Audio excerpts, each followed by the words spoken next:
The transatlantic relationship was very much under the microscope at Davos this week. And here at the end of the week comes the National Defence Strategy from the United States. This builds on the National Security Strategy, which came out at the end of November. This should have come out at the same time. It's been late and we've all been waiting for it. It's pretty light on detail, but it's heavy on political rhetoric. And it's full of statements which will concern a number of the allies. I mean, this sort of statement, for instance, thinking about Europe, is that the allies will take the lead against threats that are less severe for us, but more so for them, with critical but more limited support from the United States.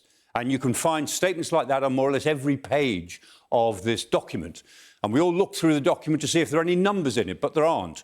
But what they clearly indicate, these sorts of statements, is that the United States almost certainly will be reducing the number of troops it has around the world deployed in various places. We don't know how many, but probably quite a lot.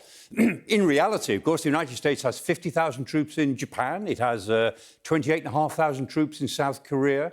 It has about 35, sometimes 40,000 troops in the Middle East.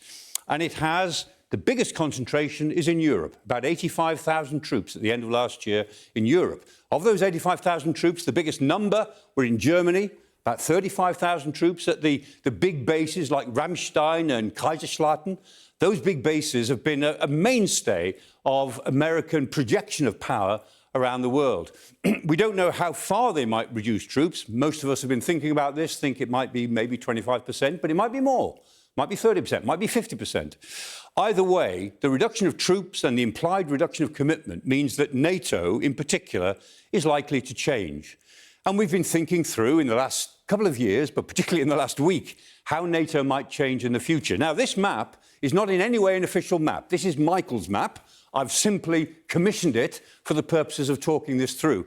I think that NATO is on the verge now of an evolution. It will still exist as an alliance, but it may be an alliance which looks like three different groups of states. One group of states, in the dark blue, will be, I think, the militarily serious states of NATO. So we're talking about the northern states, the Scandinavians, the Baltic states, the Netherlands, Denmark, Germany, Poland, Canada. And those states, I think, will look a bit like the old NATO of the 1950s and 1960s.